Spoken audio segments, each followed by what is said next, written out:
Welcome everybody to Humboldt, the June 6th series. I am Zach. Today we have my co-host, Gonzo. and today's guest we have our battle buddy, Villapando. Villalpando. Yeah, or Fondo. How you doing, bro? How's it been? Pretty good, man. Just been living life, working, watching the kids grow. Yeah, Love it, man. Love it. that's good, man. We ain't talked in a long time. I had a when I look back at my messages, fool, when I reached out to you to see if you wanted to jump on here, I see that I left you on red and like a long time ago. 2012. I had to start watching from afar just to see, okay, like when's the last post come through?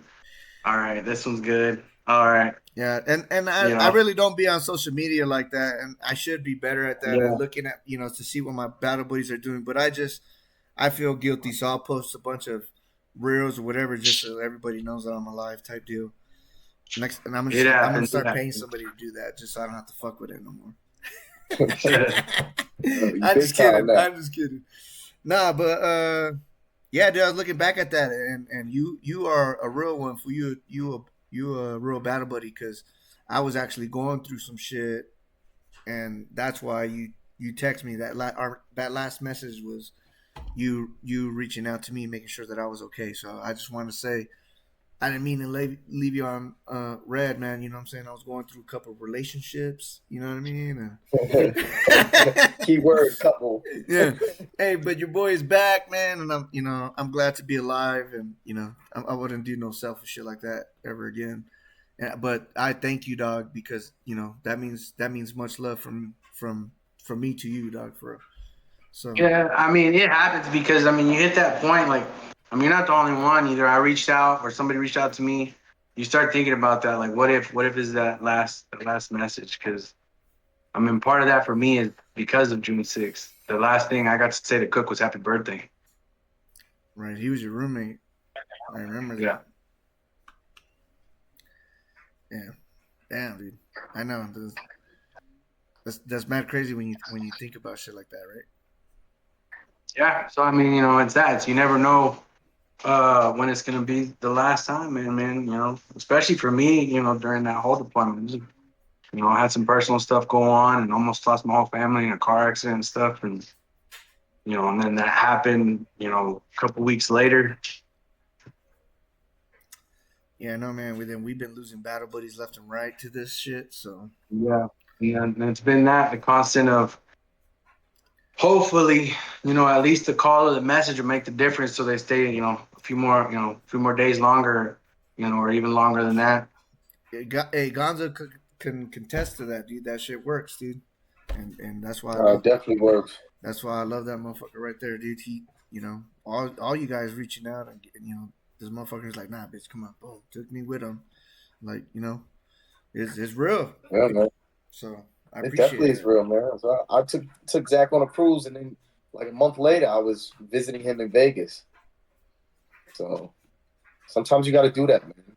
That's what we're all here for. Yeah, and that's the thing, like, made it hard because I see some of you guys go meet up, or how we always try to get that 1-7 meet up and everything like that. It was always hard because family and kids and stuff like that. So that's the least that try to do is at least reach out or answer a call or text or something. Right. But we should do that anyways, man. Even if we all just rented like in advance, fool. I'll rent the fucking space, and we get like in Zion in Utah or some shit. Where everybody could just drive down there to a campsite, fool, and we could. Come on, bro. We've been out in the field for months at a time, dog. What's a weekend with the kids? Teach them some stuff that we did, pull the grills out or just bullshit around the campfire. Come back to I like that idea. Come back to fucking nature, dude. And it's gonna cost you guys a ride. You know what I mean? I think we should plan something like that. I think maybe if we plan something like that, maybe somewhere more central, up in Kansas or wherever, somewhere in Texas, where there's a lot of people. I think maybe we can probably get everybody and make it a family thing, dude. It doesn't gotta just be a us thing, So I think that'd be a better way to get the people stuff. Don't get me wrong, I do the cruise things for my exposure therapy, so I still gotta do those. So the more they want to come, let's go. I'm trying to get it to where we have the whole ship. You know what I'm saying? That'll be dope. I will really, really get to unwind and relax for real, for real. You know? But yeah, dude. I don't know. So explain to the people what you did. All right, hold on. Let's start from the get go. Let's start out. How was your emotions going through when they told you, hey man, we're getting ready to deploy?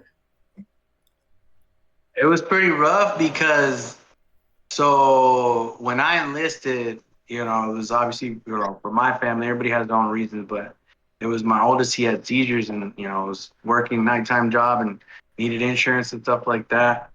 And then so it made the decision to deploy because I didn't have, or not deploy, to enlist because I didn't have no military in my family. My wife's family had military in their family. A little bit talking to them about it and stuff like that, and then made the decision shortly after that.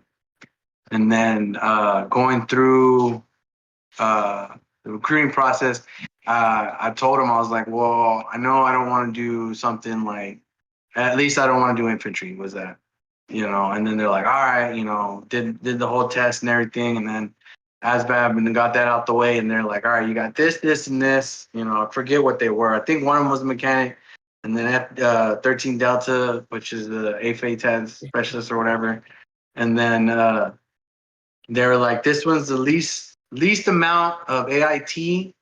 And they lied to me, and they were like, you're gonna get promoted the fastest. And I was like, all right, cool, sounds good. Well, they're like, oh yeah, and you get a secret clearance. I'm like, all right, that sounds cool. So anyway, long story short, get there, go through basic. Well, in basic, one of the drills lined us all up one day, and he was like going asking everybody their MOS. And each time they gave him their MOS, he was like, you're gonna deploy. Nah, you won't deploy right away. No, you're gonna deploy pretty quick. So when he got to me, and I told him my MOS, it's like 13 Delta Drill Sergeant. And he was like, yeah, you're gonna deploy.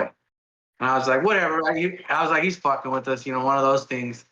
So, anyways, go through basic, get through AIT, then I get orders to go to Riley. Well, in that time, between my wife, she was pregnant and stuff like that too. So she was pregnant with our second kid at the time. So they couldn't go with me when I got to Riley. They had to wait. So I had to plan leave and everything right away. As soon as I got to Riley to go, when my son was gonna be born. So all that happened. And then obviously after having a baby, you can't, you're not supposed to travel for like about a month or whatever. So I still had to wait after my son was born another month before my family could be with me. So I turned 21 there by myself. And then once like my wife had finally came, we were there like 3 months after she got caught up with me from there. So I think it was 6 months total. I think it was a short time because then we got orders. Right when we first got there, I was under Stafford, Sergeant Stafford, and then he got all excited. That's another name, bro. Send it. Yeah. Send it. Yeah. Exactly, dude. And that was it. Once he got the orders, he was like, "Oh, fucking sick." Hey, you know what's crazy? I got a grunt style T-shirt, and now that you say that, it fucking reminded me of him every time. It says "send it" on the T-shirt, and I would think about that from damn. Fuck. Yeah, bro. And then so that it was kind of a harsh one of like, well, I'm in the military, and I guess this is what it's about, And then having to tell my wife that was kind of rough. I was like, hey, we got orders to deploy. My son wasn't even my oldest was 2, and then my youngest at the time, he was only he wasn't even a year, so he wasn't even crawling yet, barely crawling. And then so that was rough. It was rough because then I had to leave the little ones, and all that. My wife was sitting there having to do it all and everything for that whole time and everything, take care of everything. Now, did she stay at Fort Riley or did she go back home? No, she went back home for a little bit. Cause it was that, she was there. She was there. She stayed there for a little while, kind of getting things situated, saving money up to go back home, with my in-laws. And that's what, because that's what I told her. I was like, she did. She was like, I'm lonely, just me and the kids. And I was like, all right, well, go back home. We were from Arizona at the time. I was like, go back home. Just there's no point in you being there by yourself. Not anything bills you can pay like over the phone at the time, and stuff like that. So I was like, go home. At least you'll be around be with your parents and stuff like that, while I'm gone and stuff. So that's what happened. She was back in Arizona for a majority of that. Especially because that was when I was gonna go on when I told her I was like, well, when I get R&R, I'll go back home. We'll just hang out there, and then obviously, for my R&R time, and then fly back or whatever. Yeah, and they send you to wherever you're gonna go. Oh, you guys still there? Yeah, I see you froze a little bit. Okay, power just went out here. I don't know what happened. Hold on, I'll be right back. Let me see what's going on. Yeah, yeah. While we were still deployed and they were in Arizona, it was about 2 weeks before June 6th. They had gotten into a pretty bad car accident going from Arizona to California for a baby shower. And then the mother-in-law had like, I don't know, she had some fibromyalgia issues and stuff like that. They don't know if she passed out or something at the wheel. Well, they ended up flipping their car. They went like 3 football field lengths. And Damn, yeah, man. so I almost lost them all on that, man. And then, like I said, someone had reached out to my wife when the attack happened on June 6th, told her that there was a big attack, that I might be dead, that Minnie might be dead and stuff. And so she freaked out 'cause she didn't know what else to do. She had just lost her mom, and then this happened. So then, luckily, like I said, I was able to get out to up to the CDOC road. Well, not even it was at the CDOC. It was where we had where we could make calls and stuff like that. I forget where it was, in the JDAM building upstairs, I think, when they still The had that set up. MWR. Yeah, so I was able to run up there and get a message out real quick and tell her like, hey, there's been an attack. It's pretty bad. I don't, I can't give you all the details, but I'm alive, and I'll let you know when there's more details I can talk about and stuff. Even before I was Right. like, because everything's about to go black. And then sure enough, I got that message out, and then like it went black. Like she told me afterwards that she tried to reply back and nothing was happening and stuff like that. Yeah. After that, So they go it was a comma little blackout. surreal still. Yeah, it was a little surreal because she didn't know whether it was a real message or not. And after all that had happened, like it was a crazy. I mean, all of that was crazy altogether. Getting there, being under, incoming right away and stuff like that. Like it was a rough one. All right. Because Hey, how everybody, even before we left, they were like, "Oh, it's gonna be cake," because even that's what Stafford kept saying. He was like, "It's gonna be cake, bro. I was just there." hey, but because Yeah. they had a, I'm telling you, it's because they were deployed the same time I was deployed with Fort Hood, and they just their AO was just calm food. They really didn't have shit go on. You know what I mean? So, like I said, when I showed up, they're like, "Oh, all the Cav guys got CABs." It's like, yeah, dude, we was firefights, taking shots, kicking in doors. We were doing fucking patrols. We was doing all kinds of shit. So when we came there with cabs, they were all hating on us because they all had deployment patches, but not one of them seen no type of action. You know what I mean? So when they kept saying, "Oh," I kept telling, I was like, "Fuck that, fuck that." I kept telling Josias and my guys, I was like, "We're gonna be okay. Just fucking always be on guard. Always wear your shit. Don't get too fucking comfortable." You know what I mean? Like I told my section, bro, like don't fucking stress. Just be on high alert, fool, like we did when we were training in the box. Remember how we trained in the box? That's what I would always say, fool. And they were nervous because it was their first fucking deployment too. My whole section, dog, was fucking Well, yeah, scared. us too. The only one was Stafford. He was the only one that had deployed, and then things got switched up after we got done with after we got back from Louisiana, because we were all in trucks under him still. Yeah. And then once we got ready to leave, they switched everything up. He stayed with the truck, with the section, driving a truck. We got, the rest of us, the newer ones, got split up between CDOC training room. Yeah.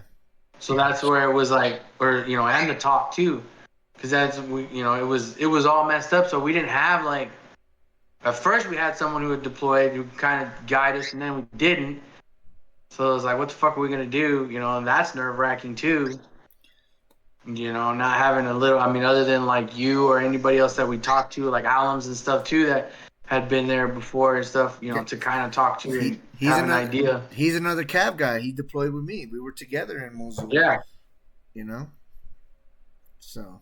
But no, yeah, it was a trip, man. It was definitely a trip. Like I said, having. So how did you How did you go let's get it to VBC to loyalty? Yeah. How was that transition? Do you remember that we went to Kuwait, then we went to VBC? So Kuwait wasn't too bad, bro. Like getting there, it sucked, but it was that everybody was kind of like, this ain't it. This ain't, this is, this is just Disneyland. a prep. Yeah, this is just a prep. This is a resupply. So it was like, don't get comfortable and don't feel like you're safe, because we're only here for a little bit. And then everybody's eating. It was still like, having come from Arizona in the desert and being in Kuwait, I was like, well, it's kind of like the deserts of Arizona. So I'm like, it still didn't feel like I was in another country. It was, I don't know, it was weird. Not till we got on the birds to go to loyalty, and then we're coming in and they start throwing flares out and stuff like that, and the doors open and everything. You feel all that heat from the flares, and I'm like, now this shit's getting real, And then we land, get off, freaking all get off right there real quick and run, grab our shit and stuff. Then it was, the nerves start setting in, because then, like I said, we still weren't really fully, like for the FDC guys, we weren't all fully like set in sections just yet. So we were still trying. So there was still that unknown of like, well, who am I gonna be? Am I gonna be in a gun truck? Or am I gonna be somewhere else? I don't know what I'm gonna do. And then they finally got all that hashed out. And most of us were at the CDOC. Like I said, I was in the training room for a little bit when that happened, and then after June 6th.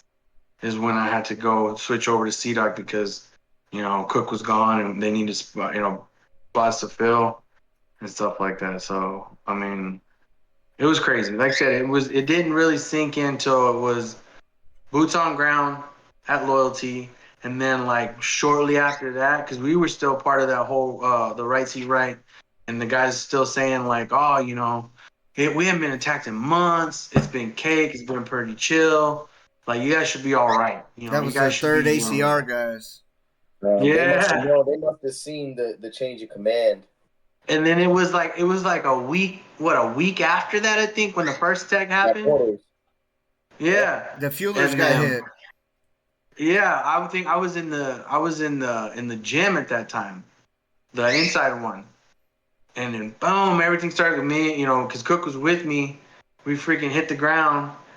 And that's when it's like, no, like we're in a dangerous spot. Like, it's real. Like, it's not just a trip to another country. Like, no, your life's in danger.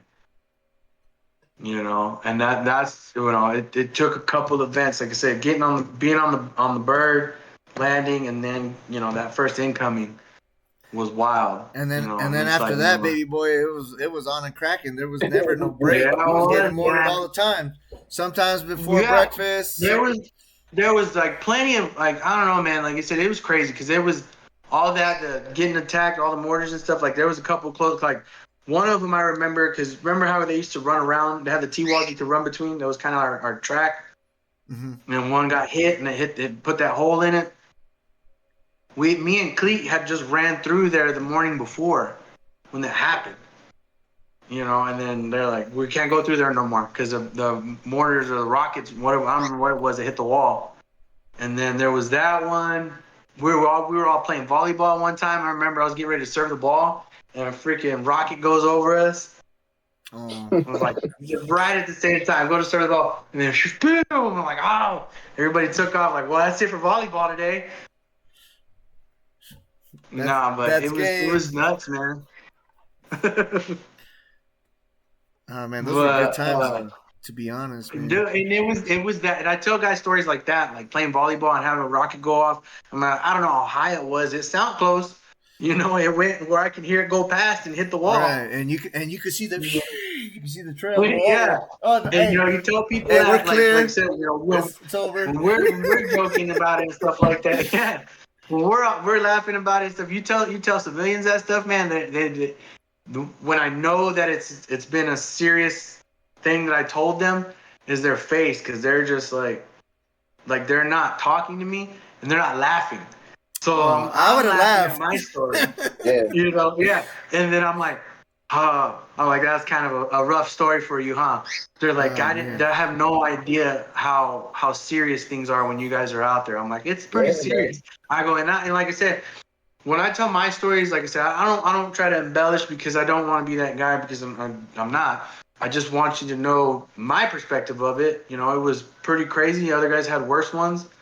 Like I said, going from being there in the training room for a little bit, and then having to go over to CDOC and stuff, and that's where the rest of my time was there.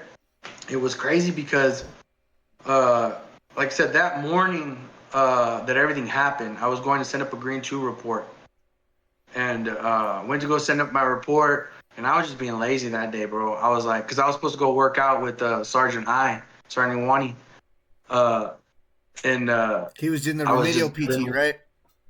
Yeah. Yeah. Cook was on remedial too, but because it was his birthday, they gave him the day off. Yeah. Well, no, we were still gonna. Yeah, that exactly. That's wasn't there. When we were gonna go that morning, me and Sergeant and I go work out. I just didn't want to. I was like, bro, I'm feeling lazy. I want to get a couple hours in. Maybe if he comes looking for me, he'll knock on my chew or whatever. So I started walking back to the chew, and to get to our row, we had to go through the volleyball court, and then we were that row that got hit. And then so I was already through that split right before you get into the volleyball court, and Sergeant I spotted me, and he was like, "Oh, hey, Pondo."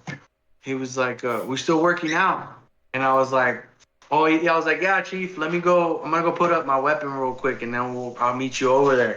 Well, as soon as I turned to go towards the chew, that's when that Iran came out. Boom, hit everything. And like I said, those moments. That's why after the fact you realize how close things are, and when it could be a last minute or two. Was that because had he not, for whatever reason, been there at that time and stopped me, I would have been in the row, walking, or right at my door when it happened. And that was, like I said, it's a rough thing to think about that, like how just minutes and seconds and stuff, things could have changed, because even then, still being there, the concussion was still pretty decent to where I blacked out for a second, and then I when I came to, I was running and chasing after Sergeant Knight because he was already heading towards the bunker, and he's screaming my name because he's like, Pondo, and I'm like trying to catch up to him because he was a good distance in front of me, and I was like, Chief, I'm right behind you, just keep going. Do you remember what bunker you ran to? The one. It had to be the outdoor gym, right? Yeah, that was the closest one because we were going that way. Because that's the one that I was in that formation. Yeah, we were all there because I remember when everything caught on fire after everything settled, we was trying to go in there and grab guys, and I kept telling them, I was like, Mike's in there, Cook's in there, I need to go grab him. And it was I want to say LT Carter. Yeah, he was already out in the row, and he was like telling people to get back because the rounds started cooking off then. So he wasn't letting anybody go in there. I was like, no, he's still in there because he was sleeping. Because like I said, that morning I went to go send up the report.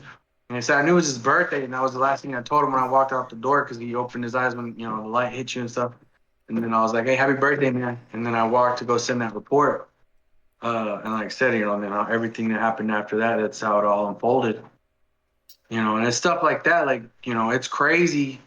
And then you start telling people that haven't been through that, and they like look at you. You start seeing that shocked stare in their face. And they're just like, they don't know how to deal with it and process it. I mean, obviously we're still dealing and processing with it, but Yeah, we barely it's did. not when you realize you're like, oh, I think I said something serious. I should probably like pull back or talk to this person because they don't know. Right now, like I said, you joke or you say things that that strike a chord with somebody, and they don't know how to react to it, or they give you that like, I'm so sorry, and it's like, yeah, thank you for your condolences and stuff like that, and it's really, I'm one of the few lucky ones that are still here, and that's why I tell people when they start complaining about the country or they complain about a bad day, I always tell them, I was like, it could be worse, you could have Absolutely. said your last goodbyes to somebody not realizing, you So know. wait, so after, what do you remember after getting to the bunker? So after the bunker, man, I remember the feeling of it. Everybody, it was there. It was just you're hot. Everybody's in there. All your adrenaline and everything. And it was. I think Mojica was in there with us too, because he Damn, was he was that's kind of another he name. started shouting. Yeah, he was in there too, because he was kind of like shouting for people to stay in the bunker because you're trying to see what's going on. I remember who it was. Someone had poked their head out to try to see if things had like all clear or whatever, and he's like, "Get your fucking head in here," because he's like, "We don't know how many they're gonna be, or when they're gonna, where else they're gonna hit and stuff like that." And then that I just remember, man, it felt like you ever seen like when they show like a bunch of like I don't know like raccoons or and when they're all huddled in a corner like that, like trying to stay warm. Like that's what it felt like. Everybody was just kind of just get in there as close as we Yeah, could, so nobody's sticking out that bunker. And then you just start seeing fire, from that row of shoes in front of the bunker. So it was man, I don't even remember who said it because I remember someone saying they were like, "Fuck it, it's on fire. We need to get over there."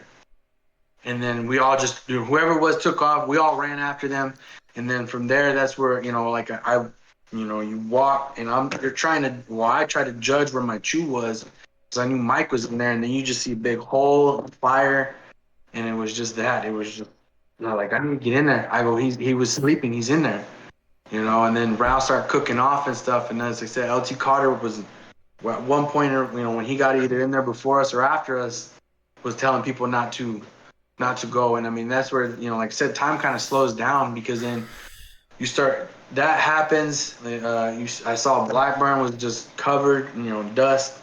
He had blood, coming off of him and stuff like that. And you can see he just had that dazed look, like he didn't know where he was. I remember Almeida being carried, screaming, because you could see the burns on Yeah, him and he's stuff all and the charred and blood. shit. Yeah, I remember. Yeah, uh, and it was just like, yeah, when that shit happened, fool.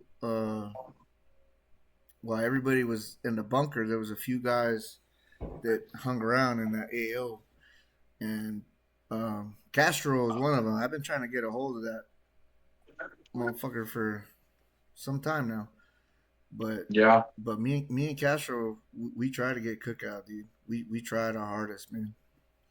Well, I And remember, I remember you said you were part of the cleanup after everything was put yeah, out, and you said you yeah, remember seeing him and the fucking that he fire was still. the fire truck was over there spraying, and I fucking started screaming at him because he sprayed and a piece of his rib cage, fucking popped up, and we said, "Hey, stop that shit," because there was no more fire in there. That food was just spraying the spray, dog. Like, Yeah. and me, Castro, and Sergeant Major went over there, and we looked, and sure enough, bro, it was, I remember to this day, it was like that fool. He just laid on his bed with his rifle and said, "Fuck it, dog." Yeah. And it's fucked up because I was talking to that fool the night before because he had some drama back home. And yeah, I remember because I was with him in the room tonight. So he used to use my laptop to Skype his wife, and I remember they were arguing the night before, and it's just the things that go with deployment, not being around. Shit happens and stuff, and then like said that next morning, I was like, well, at least I could tell him happy birthday. Right. I just wish it wasn't his birthday, dog. Because if it wasn't his birthday, he would have not been in his room. You know what I mean? Like, no, exactly. He would have been at remedial PT just like any other day, and he would not have been in that AO. It's just you were lucky you were not in your room, food. Because if you were in there with him, you both would have been trapped in there, food. Because the way that it got crushed in there, like once it burnt down, it was burnt down. I mean, there was an opening at that point, but yeah, I mean that's why like I said, I didn't, obviously every time you talk about it, you don't realize how close you were, and it was that. Like I said, had Sergeant I not stopped me for that brief, just to say, hey, are we working out? And then me be like, yeah, I'm gonna go put up my weapon, so I'm gonna carry it through the gym and stuff like that. And then because I was like, Cook's in there, he can watch it for me and stuff. And then I said I would have either been walking through the rows or right at my door when everything hit. Right. You would have been if you were outside your door, dog. You would have been all over the chews. Yep. Especially the way that shit came in and hit. So, I think somebody's watching out for you, fool. So thank God you're alive. So after you say you remember Almeida being carried. After, what do you remember after that? So that's when I started trying to help out because there was like vehicles and we were trying to move more people and stuff. So I had moved. I don't know. It was a truck that I guess they used to drive around. I think to pick up trash or something. It was a pickup. Moved that out the way because they were trying to get people over to the med tent. So then I moved that. Because I remember there was a girl. I don't know who she was. I think she was like a mechanic or something. And when they were carrying her on the stretcher, they were like trying to hurry so fast that they like dropped her, and she, wherever she was, she wasn't, she wasn't feeling it either. They dropped the stretcher and like she didn't react to it or nothing. She was still, alive because you see her blink or whatever. But there was that, and it was just that trying to help move things out the way, and get people over to the medics and stuff like that. You said female mechanic. I only remember two. It was Skipper, and I believe the other one was Anderson. It might have been her. I don't know, man. Because like I said, she had dirt on her, and it was just. I'm assuming it was a female mechanic because that's the only ones I knew were like near us. Was like the mechanics and stuff, and then some of the medics. I think I couldn't remember the Gerber. It could have been somebody from the Gerber face, the engineers. You remember that little captain? Or the LT, had the Gerber face. He looked like a Gerber baby. He was the engineer. They were the rock clearance guys. One of their guys died to the EFP. He got trapped in the back of the Cayman. Yeah, I don't remember them too much. Their rooms were over closer to the airfield. Fool. Remember, like you walked to the airfield. And it might have been that. It might have been her. I just remember them carrying a female on one of the stretchers that was by one of the bunkers or whatever, and they brought her over. And it was the vehicles were in the way of getting people over to the medic, so we had to clear space. So I remember doing that, and then like I said, helping carry people and stuff like that. And we were trying, like I said, I remember, like I said, it's all Blackburn, kind of just walking, not knowing where he was, and someone helping him get over there. And then, the ones that were able to climb out, like, I forget his name. I think he was one of the training room sergeants. Forget his name. He got his hands burned. So I remember afterwards. You talking about Sergeant Peters? Huh? Sergeant Peters? He might have been Peters. I don't think he was training room. No. But Sergeant Peters was he crawled out like a zombie. Sergeant Peters was that little skinny, bald head white guy. Yeah, no, it Ran wasn't Sergeant ran Peters. real fast. Yeah, he Yeah, did. no, it wasn't Sergeant Peters. Dude, I forget his name, but he was I running right remember he after got his that, hands all bro. burned. He went home, recovered. When I seen him again, he was running again. I was like, damn, dude, you're a fucking Yeah. machine. Yeah, no, man, and it was that like everything, obviously still being kind of surreal of what just happened and all that, and then I remember going back to the training room, and like I said, everybody gets affected differently. Everything that happened went down. I remember First Sergeant Deathridge sits in his chair in the little office they had there, and he sparks up a cigarette right there, because it was that like, yeah, we weren't supposed to smoke inside, but it was in that moment. It's kind of like, who really gives a fuck at that point? Yeah. Your military bearing goes only so far, especially once things that serious happen. That's crazy. That You're talking about inside in building 6, right? yeah. Yeah. So Sergeant That's when Diaz, you that Sergeant Diaz fucking tells me to go fucking get us the C10 roster for so we could do accountability. And I already told him. I was like, Cook's missing. Cook for sure. Yeah. I know is KI Sergeant D. You need to let that be known. He said, copy that, and then I took off to go get that shit, and the door was closed. Fool. Remember how it was like a metal blue door? I kicked that motherfucker open, and that motherfucker's in there smoking a cigar, dog, with his feet up on the table. That's crazy that you say that. I was just like, damn. I was pissed off. I don't know how long he's been in there, but I didn't see him that whole time. I was out there fucking helping people. Like the first round hit. Like I said, because it was once we kind of got everybody moved around, and there, other than Cook, and knowing that for the most part there was nobody in the chews, buried under anything. They were kind of like, all right, we need you guys to go to your positions, go to where you need to be at, report, and then we'll go from there and stuff. And that's where, like I said, I had walked in right before he sparked up his smoke, and he sparked it up, took that first hit, and just put his head back and let out the smoke. Was just kind of sitting there. And the LT was there too with him, because I think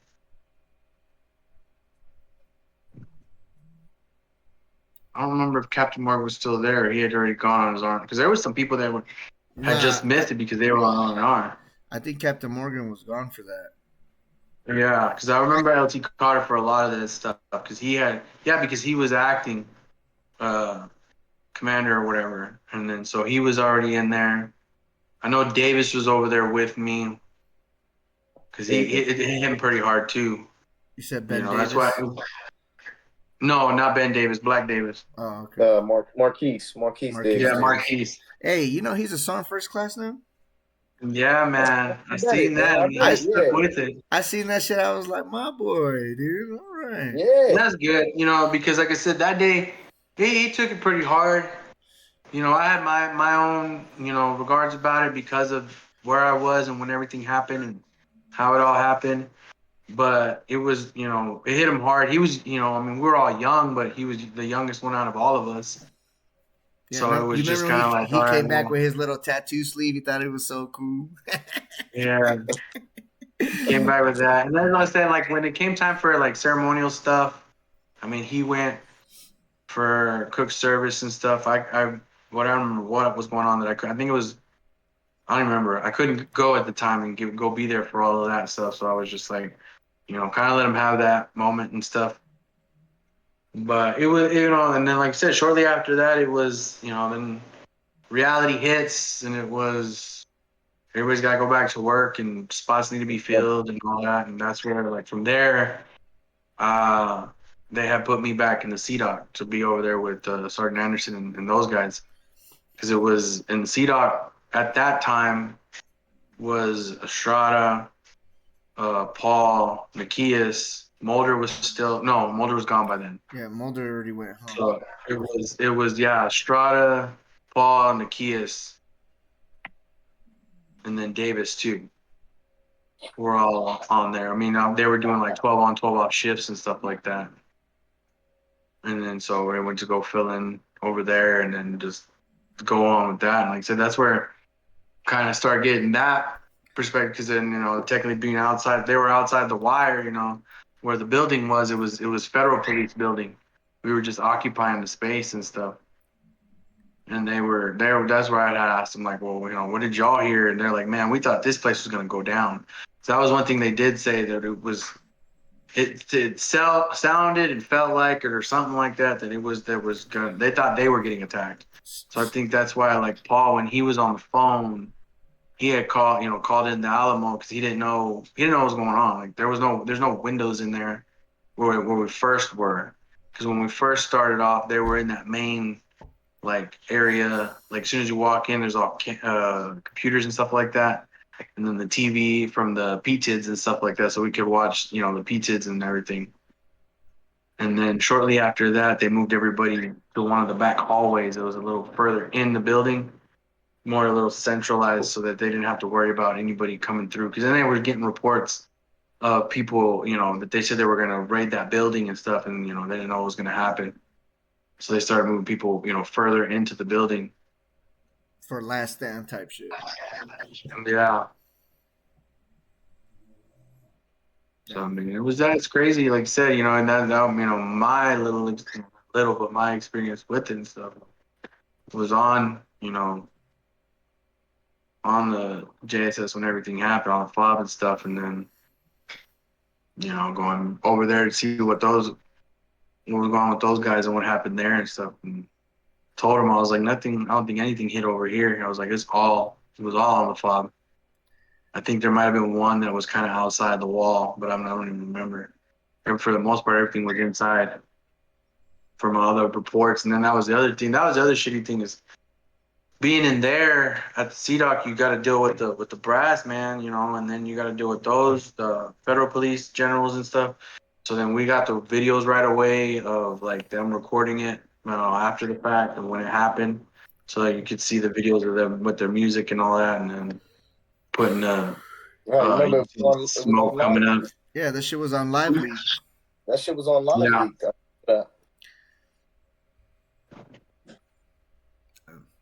Yeah, no, it sucked, because it was that being there, you kind of see all that right away. The reports from that, the reports when, I guess, was it when they had attacked that church? There was an attack at one of the churches there. We saw the pictures and and all the reports from that too. Like, there was a, what do you call it? Suicide bomber. So we got all that stuff from there. Yeah, being in the talk, dude, you're like the biggest chismoso. You know everything that's going on, because you see all the reports, you see all. It's a cool, chill job, I guess you would say, especially for when you're on like base defense. Because I think that deployment, we were set up for failure from the beginning. We weren't allowed to patrol. Yeah, because I mean, it was that even before the attack, it was too quiet. Nobody was going out, on patrols. There was no show, there's no show force. Yeah. And I think that was a big part of it. Whoever made that call, and whoever, it was a big mistake. That was big Army food, because it made everybody uncomfortable at the. I think they were too focused, because I remember, what is it, Lieutenant Colonel Gainey? He always used to say, "Well, we're going to turn down the lights in Iraq." I think they were too focused on that, like I mean, whether they were, they weren't. To me, that's how I feel. They were too focused on kind of like a headline of that we were the last ones there to close it down. Right. And that's why they did the whole episode of, we're gonna drive, we're gonna convoy out. We're the last ones. Right. But we're not the last ones, because who was there pulling security every time that you come to a checkpoint? First Cavalry just got there. First Cav just got there and was pulling security, for motherfuckers driving down to Kuwait. We're driving vehicles back to Kuwait. Like, if it was that serious that we were gonna be out of there, they're like, why are all those guys there? They should have drove out with us. Get in the back of the line. I don't know, dude. When I got home, dude, I was excited to be home. That was a.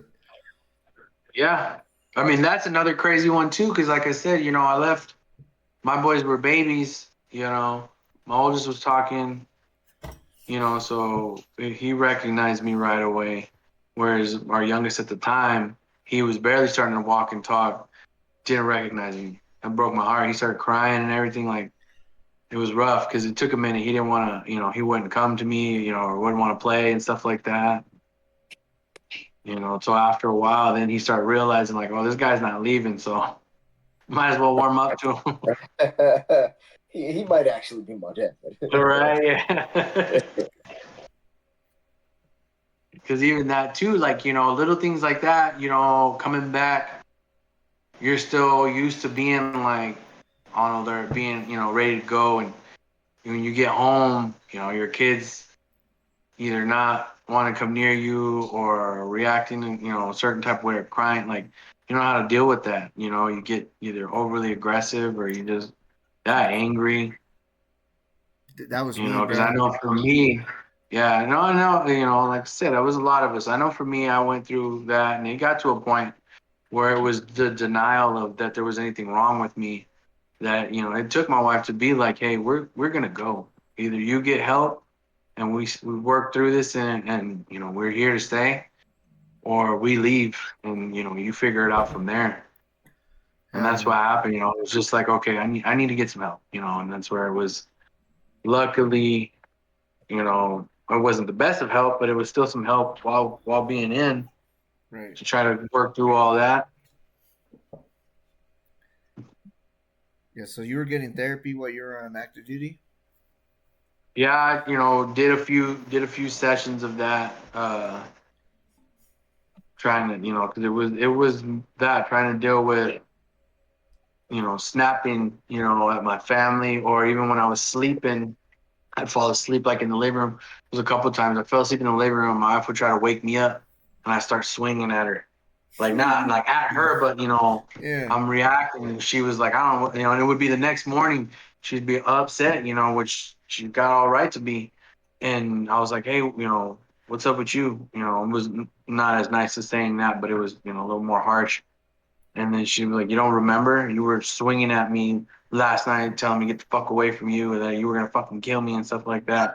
And it was no, I didn't say. I passed out in the living room, and then I woke up, and then went to the room and stuff like that. She goes, no, I went to wake you up.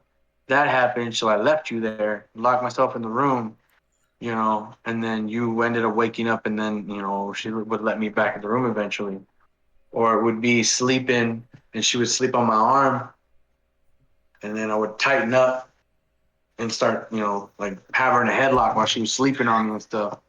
And that was for her was I mean, obviously, kind of the last one that she was like, "You need to go do something. You need to get something figured out." But she's like, "Because I'm not going to sit here and wait for you to just like choke the shit out of me, or kill me in your sleep or stuff like that." So it was that. I was like, "Okay, I got to do something."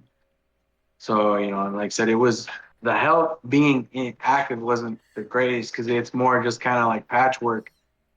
They're going to do what they can so you can still be, fit for service, go back, unless you just go, you just can't handle it no more. And you either go, what is it, the third floor or whatever, So, you go to there, bro, go become a part of the grippy sock club.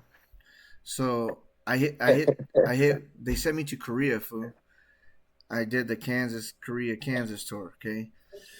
So I went from 1-7. I sat there, watched everybody leave, dog, and then I got orders to go to Kansas or to Korea, and the determining factor of that was that they started taking all the shit down in the office. Like they started, new command came in, everybody forgot about everybody. They started taking down the memorial pictures of the guys and all the stuff that we built for them. And I was just, all right, I got to get out of here. So I went to Korea, and while I was out there, dog, they pretty much briefed us that you're just a speed bump until the rest of the big army comes to whatever if we get into some shit. So I was like, all right, cool. So all I did was drink, dude. You know what I mean? And it got to a point where shit, I was even the platoon sergeant out there for a while. And because our platoon sergeant got in trouble or some shit, or our first sergeant, somebody did or something. I don't even remember, dude. Like that's how drunk I was. But you know how that politics goes. You know what I'm saying? Somebody moves up, everybody else has to move up. You know what I mean? And who's the guy who knew who was the best, who's the fastest gun on the gun line? This guy. So who did they put as a platoon That's only because I wasn't there. Whatever. That's only because I wasn't there. So they put me right there, fool, on the fucking as a platoon sergeant, and there was staff sergeants who outranked me, fool. I was like the youngest staff sergeant there. There were staff sergeants that been drill sergeants, been this and that, but they didn't know how to shoot the guns. They weren't, you know what I mean? And when we got back, they pretty much took us off the rotation for 1-7. That's why we usually would have came back, did like a 10-month to a year break, and then we would have went to Afghanistan or something. You know what I mean? We're on rapid deployment, but what happened? They were so scared that what's going to happen? These guys are fucked up. Let's just baby them, get them to therapy. They had therapists, dog. They were fucking quitting because the therapist couldn't handle. It was too much for the therapist because you had. I believe it, man. Like some of the stuff, like Duff. I know he went full on, overboard, and like he had to go to the third floor, and all that stuff, and a few other guys. And I mean, makes sense. Some of these guys, it was just, they're where they were. And like I said, it's that where, if you're dealing with a civilian, even a civilian therapist. I remember one time when I got out and I was doing all my stuff for disability, and the therapist I had seen, he was like, one of them was for, about my anger and stuff like that. And he's like, do you ever have a time where your anger might have gone a little overboard or something like that? I said, well, yeah, all the time. I have plenty of it. He's like, well, give me an example. I was like, I mean, I've had. Because he was like, you ever had any incidents of road rage? I'm like, yeah, definitely. I was like, I'm at a red light and someone's honking at me or whatever. And then, he's like, well, then what? I was like, well, they got out of their car. He's like, and then what'd you do? I said, well, I got out of my car. I was like, I don't know what's going to happen. And then he was like, and then what happened? I said, well, it was a smaller guy, so he got back in his car. I don't think he wasn't ready for someone to jump out at him. And like, the therapist is kind of sitting there looking at me, and I'm like, is that like not normal or something? And he was like, well, no. He's like, you're not supposed to like engage in a conflict like that. He's like, for us, it's the fight or flight, and we lean more towards the fight. It's because that's our second nature. And I'm like, well, yeah, I mean, that's how we're trained. So yeah, I was gonna say, of course, I think that's normal. Yeah. So my therapist used to tell me he doesn't know how I don't ever go to jail. Because I've had plenty of incidents where I've gotten into altercations where somebody almost hits me, and then I'm the motherfucker, and I'm on on the next lane, pull over, you know what I mean? And they get brave, fool, and they pull over, and I'll get off and I'll just bop, bop, bop, bop, bop, and I'll get back in my car and whoop his ass real fast and just take the fuck off. Dude, one time I scared my mom, dog. I chased this dude through the Chuck E. Cheese parking lot and the Smith's parking lot because he almost hit me. And he almost hit me, gave me the bird, and I said, oh, and then I said, dude, I jumped out the car, dude, opened his fucking thing, I ripped him out of his fucking seat, and I just started, bah, bah, and I stood him up, and he was like, no more, man. I said, don't fucking flip me off, motherfucker. He's like, all right, fine, jeez. Hey, and there were times when we just got back that we had been going to Aggieville that I don't know how we didn't get it. Man, we stopped to fight in a Burger King parking lot one time. We got down. These dudes were like talking shit to the girls, to my wife, and because by then a lot of the guys kind of were either UTS or PCS, and by then, so and I was on orders too, waiting to go. Because I remember it was Nix. I don't remember Nix. He started hanging around with us. And it was me, Nix, England, my wife, Nix's wife, and Estrada was with us too. And I think a couple other guys. Well, obviously, drinking, people get rowdy, dudes start talking shit. Well, then we followed them it was a Burger King drive-thru. And then so it was like 2 or 3 dudes get out. Well, there was like 6 of us in the car. Well, then we all jump out. And then they all get back in. Well, man, England goes and charges the car, dude. He starts running, and he swings inside the window because these dummies left the back window down. And he just, I don't know who he hit, but he swung in there, and he hit someone. England. And then it was that little scrawny England. If he would have hit me, I would have been like, The fuck you doing? Right? Listen, that's what There'd be times at the bar, like, fights are breaking out because of that. Like, we just start fights or whatever. Nah, we were definitely angry, dude. We didn't get Oh, dude. There's definitely a lot of us I came back remember angry. going out with Goodman, and Goodman would get drunk, and he would go up to guys with their girlfriends and be like, "Your boyfriend's a fucking loser," like just right in front of them. And I used to be like, "Oh my god, we're fighting tonight. Here it goes." That was Goodman for you. Yeah, crazy, man. And Goodman definitely was not a timid person. He would fight. Yeah, he would talk his shit and he would fight. Well, that's the thing. England would do the same thing. He was not one to back down, and that's where I was just like, bro, stop. I'm not. One time, so we were going to, I think it was Johnny Cause. It was the bar. Oh shit, And then, Johnny Cause. We were waiting in line. Well, the girls were able to go in ahead of us, and then me and England had to wait in line because we were like behind. I had to go find him because he ran off, and then he was like with all these girls, and I was like, hey bro, we're all over here at this bar, and then so we went and jumped back in line. Well, some dudes cut us in the line.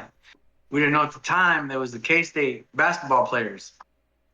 So, and they had just won that game that night too. Whatever game they had, I don't know, they had just won it. And they cut us, and then so England sees that shit, and he was like, oh, hell no. What the fuck? He was like, goes up to the bouncer, and he's like, hey, we've been standing here, and then these big goofy dudes come over here in front of us. He was like, they need to fucking wait like the rest of us. He goes, you big, tall, goofy bastard. He goes, you look like a basketball player. He's like, what do you play for K-State? Didn't you guys fucking lose tonight? I was like, oh, bro, we're about to fight the whole K-State basketball team. Oh, So all that happened. The bouncer was just like, hey, chill out. He's like, you know what? He told me, and he's like, you guys just go ahead, go in. And then we get in there, and he was like, he turns around at the door. He's like, yeah, motherfuckers, you better wait in line. I was like, oh, God, bro. Hey, you know what's crazy about that, though? Is that 1-7 has a relationship with the K-State team because when I was stationed there, dude, I've been down there. Yeah, we had it was a little Puerto Rican cat that was playing point guard, and they won. They won the Big 12 that year. Yeah. I remember that the point guard fucking came out and he started, they brought all them guys to come out and shoot with us, and we had a barbecue with these fools, and we used to play basketball against them, and then we used to go down there and watch their games. They had a whole area for us to watch the games, and they wear our unit crests on their uniforms. So I wonder if they're still in partner with us. I'm pretty sure they are. Yeah, I'm pretty sure. I remember seeing that like after I left, a lot of that stuff. I was like, oh man, had we stuck around, we could have been going to those games and stuff like that too, or whatever, or been in jail. I don't know. Yeah. I remember that. I remember going to one football game. And they were like, oh, we need volunteers. It was like a Saturday game, too. I was like, don't nobody want to be here. But it ended up being a really good time. We got there, and they were like, if you get a K-State headgear, you could take your headgear off. And we was in there spending money. Yeah, let me get one. They would tell us, you could take your ACU top off if you wear any K-State shirt. I'm like, all right, cool. I went and got me a black T-shirt, and it said K-State down the side of it. Tucked it in.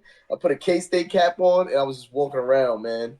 And ACU bottoms, looking like a homeless man. Bottoms. Stolen valor! Stolen valor! They were tailgating out there, and they showed us a lot of love, man. Oh, yeah, dude. They're very patriotic, dude. I loved Kansas, man. I just didn't really fuck with, like, the bar scene in Kansas because I was married at the time, dude, and fucking every time I went down there with you motherfuckers, I ended up beating somebody up. Or one time there was a gun in the Ville. I don't know if anybody remembers that. Fucking. I don't remember that. You know what I remember? I remember getting to the unit and Hoyam putting out an emergency call to everybody, talking about he lost and he need help. He drunk. This was like in probably October of 2009. Yeah, 2009. Mm-hmm. And he's calling Holmes or who somebody he was calling, and he was like, I'm drunk in the Ville right now, and I'm by a dumpster. He's like, well, what do you see? And he's like, I see a blue ribbon. Man, they get down to the Ville, and there's blue ribbon stickers all over the place, bro. All over the place. They never found him. He actually got taken in by a like a retired Marine or some shit. And the guy brought him in, gave him a sandwich, and then kicked him out the next morning. Damn. I remember the story. Was it? I don't know if it was Hoyam or Holmes that they wound up in the bank, like revolving door. I think it was right before we deployed. You guys remember that one? Because they were talking about how the camera panned to the door and there's nobody there, and then it pans back and he's in there asleep. Like they don't know how he got in the damn door. That's crazy. Those are just good drunken adventures, fool. Bro, I'm telling you. And that's what I'm saying. It's stories even stories like that. I wish I could tell you shit about Korea, boy. And let me tell you what, but I can't. That like I've told coworkers and stuff stories like that, and they're just looking at me like I'm crazy. They're like, "You got to be making this story up," and I'm like, "Nope." Hey, bro, I wish I was. I wish I was. Sometimes those stories follow you to other duty stations. Because when I got to Benning, was it Goodman? It might have been Goodman. I don't remember. One of the guys that he was going through. He was going through airborne school or air assault, whatever was there at Benning. I don't remember. I think it was airborne. Yeah, airborne was there. He was going through that, and one of his buddies that was in my section, they're like old high school buddies and stuff. So they were catching up, shooting the shit. And he was like, "Yeah, how are the guys or whatever?" And he was, "Oh, everyone," because that was one of the things too. Like when I got to Benning, those guys had just come back from Kuwait. So none of them had any. They had their. I think they were there long enough to get a deployment patch, but obviously they were in Kuwait, so they didn't have cabs. I was the only new guy coming in with a cab as an E4 promotable and stuff like that. So they were all like, "Oh, you think you're hot shit?" I'm like, I mean, I'm not trying to say that. It's just something that happened. Yeah. Yeah, right. No, and it turned out to be that way after a while. When they started talking shit, I said, "Well, anyways, y'all went on vacation, so you can suck my dick." So. Yeah, right. But what you call it? So they were shooting the shit with each other, and the guy had mentioned, he goes, "Yeah," he goes, "We got this guy Pondo," and he was like, "Pondo, like Villapando?" He was like, "Yeah." He goes, "Does he come from Kansas?" He's like, "Well, he's got a big red one." He goes, "Yeah." He goes, "Where do you know where he lives?" He goes, "Well, yeah, because the other guy in the section was living on post, and so was I." So they come knocking at my door late at night, and I'm like, "Bro, what?" I was like, "What the fuck do you want?" And then like he comes around the corner. I was like, "Oh shit!" I'm like, "What are you doing here?" Who was it? And they're like, "Yeah, bro, they were just telling us, the story about you guys when you got in that fight over there at the Burger King parking lot, shut down the whole drive-through and stuff." And I was like, "Bro, we sharing stories like that." I'm like trying to get promoted. Who was it? Who was it that was there? Oh man, I think it was Somerville. Oh shit, that's another name. Yeah. No, what you want to hear another one? Arredondo. Oh yeah, Dondo. Dude. Bro, I haven't seen Dondo in a minute. Dondo and Goodman were no good together. You could not put them together and let them go out in public. Not anywhere. Dondo, not to Walmart, not to nowhere, bro. When he got out, like he just kind of like disappeared, man. Like, cause I had him like on social media for a little bit, and then like nothing, man. That's like it was him, Goodman, and Mulder. They were those fools, like three musketeers. That's like Bird. Bird disappeared for a long time too. Him and Melvin. Yeah. Damn. Well, shit, dude. You let's wrap this up a little bit. You got anything you wanna say to the people that are watching your show? Just that. Don't be afraid. Don't be afraid to answer a call. Don't be afraid to answer a text. Don't be afraid to reach out. Because you don't know when it's gonna be either your last call or message, or the last time you get to talk to somebody. So that's another thing. Don't be afraid to reach out. Don't be afraid to look for the help, or even go on your own and get the help. Healthy help and stuff like that. Because we're not here for a long time. So It's Hell just yeah. that you never know when it's going to be your last one, so make the most of it. You got something, Gonzo? I got nothing, man, but I do want to thank you, Pondo, for coming out, man, and giving your POV of, your experiences and what you went through, man. I know it's not easy, but it's like you said, man, we do have to reach out more and we do got to talk about it. And I really feel like with what Zach is doing here, it's making a difference, man. It could make a difference. It could Yeah, help somebody get closer to healing that part of them. Right. No, at no means am I 100% cured, dude. But Oh, this I is don't think this is anybody is, but moving forward for sure, dude. And just those little blank spots in my head of where everybody was at. You know what I mean? And like you guys are saying names that I've pretty much blocked out a lot of my military service, dude, because I was so angry and focusing on the wrong shit. And I miss yeah. everybody. And you guys, I got a little special memory that I remember you, Gonzo. You remember oh little shit, Diaz? I remember Little Diaz. Yeah, that time that when we were up in the, I don't know what he was going through that day. He was having a bad day, and he chose to take that bad day out on you, and y'all were going back and forth. I remember you just gave him a good right hook, and you're like, I don't play. I'm a grown man. Damn, I don't even remember that. Yeah, bro. It was Crazy. upstairs when we had the lockers upstairs and stuff. I don't know what was going on that day, but it was that day. But the good thing about it still, it wasn't anything that y'all couldn't, you know, Move past, yeah, nah, for shake hands, sure. yeah, at the end of the day and be Yeah, for done with. sure. But yeah, no, I do. Like, That was one thing I remember when I saw y'all were doing this. I was like, oh yeah, I remember that time Gonzo over there, grown man moment and stuff. that's like Sims. Me and Sims had a little scuffle upstairs in the locker room too. We gotta get him on here, man. We gotta get Sims on. I'll follow him on Instagram too. I'm gonna reach out to him. was Sims there for June 6th? I don't remember if he was there or I not. want to say he was. I I'm just pretty don't. sure it I just was. don't. I only remember like key personnel because pretty much after that I had to go to the OP. He might have been on the OP with Brown. I don't remember. I don't remember. A lot of people. I just remember the fucked up shit that I seen because I even there's even people I interacted with that I don't even recall interacting with them when they tell me, oh yeah, yeah, I don't remember. Hmm. It happens. But yeah, no, I appreciate y'all having me do this. I said it Yeah, helps to talk about it, helps things, helps it's things like I be told more manageable. Blackburn too. I told Blackburn, this is now he's in the Discord. It's here for us. You know what I'm saying? Anytime you guys want to jump in here, just shoot the shit.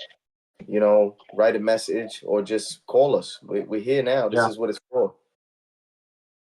Hell yeah, thank you. All right, thank you everybody who came by and watched Humboldt, the June 6th series. One of the worst days in American Iraq War history. So hit the like, subscribe, and appreciate you guys for coming.